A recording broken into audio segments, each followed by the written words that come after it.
Hurricane Dorian is not the only aftermath damage eastern North Carolina is recovering from. After reported waterspouts and tornadoes impacted towns and communities, many are feeling the impact. Byron Cox from Emerald Isle was in his trailer when within a matter of seconds, his life flashed before his eyes. He took the time to share his life-threatening experience with 9 on Your Side. Byron, what were you experiencing? You were in your trailer when this all happened.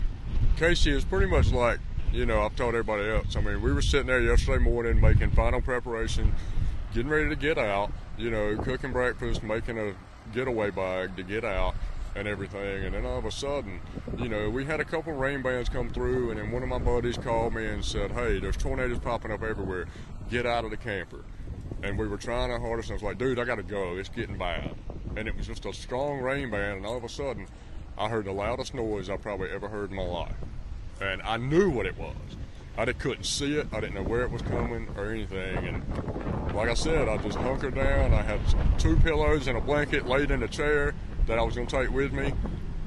Threw them down in the floor, got in the hallway of my camper, laid down. Camper shook, rocked harder than I've ever felt it rock, because I stayed in there when Matthew come through here. And it rocked a little bit, but yesterday it rocked harder, and it was like, after it rocked a couple times, it was more or less a lot of shaking. I mean, just shaking like I've never experienced before. And I remember it got really quiet. I got up and walked down to my sliding glass door and looked out, and you could see the tornado going across like the Saudi Pirate down there in the water park, headed toward 58, headed back toward the bridge and that way. And once I got out, once it went past, I picked up the phone, I called my dad, and I told my dad, I said, Dad, we've had a tornado here. I said, it's bad. I said, I can see your camper is messed up. So many of them are disastrous. I said, come get me. So that was at like 9:10, 9:15 yesterday morning when I called Dad, and him and my brother and my uncle come and helped me pack up, along with some other friends down there, helped me pack up. And while we were there, we tried to salvage as much stuff we could out of my parents' place, and a lot of people were in the park trying to save as much stuff as they could. But, it's bad. A lot of people down there, a lot of good friends of mine in the park lost everything. Whatever they didn't take with them, they lost. I mean, it's absolutely devastating where we were at. We hear about this every day in the news, and it's kind of surreal experiencing it right up front. What was it like while you were in the trailer? You were feeling it shaking, and then all of a sudden you stepped out front, you said, and a trailer flipped in front of your eyes. Honestly and truly, Casey, it's like I told my parents. And when I saw my dad yesterday, I just wrapped my arms around him, and I was like,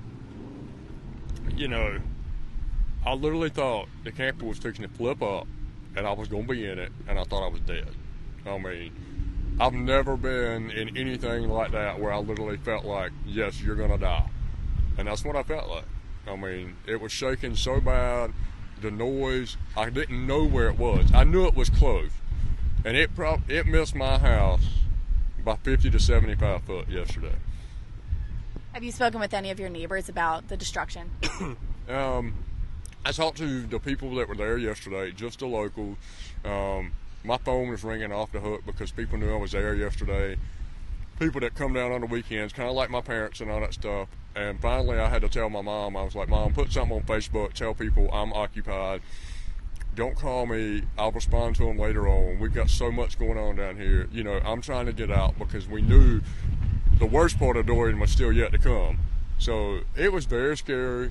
A lot of things have gone on, and it breaks my heart.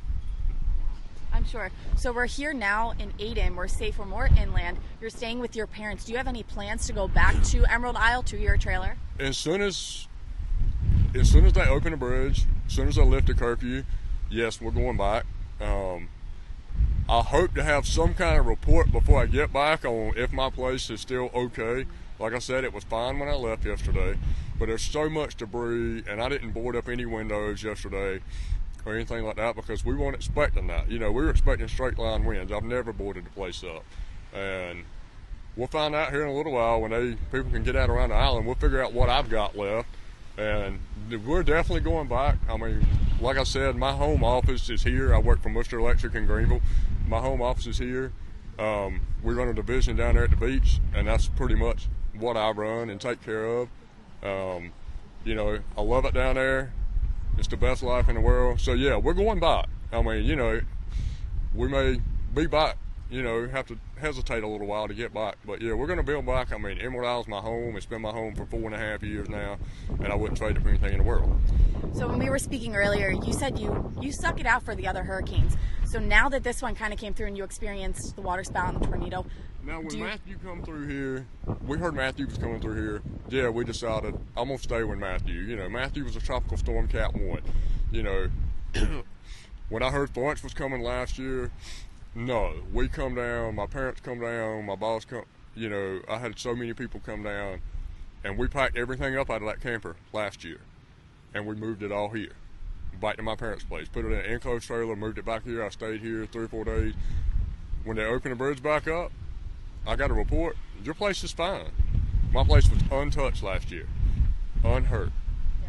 So I'm hoping and praying right now that it's still the same way, but who knows at this point in time. All right, we're hoping for the best for the least amount of destruction for you. But it is also extremely important to remember, don't let your guard down. Just because you see the sun peeping out a little bit here and it's a little windy, there's not too much rain, don't let your guard down because at any moment, anything could happen. So reporting in Aden, Kelsey O'Donnell, back to you.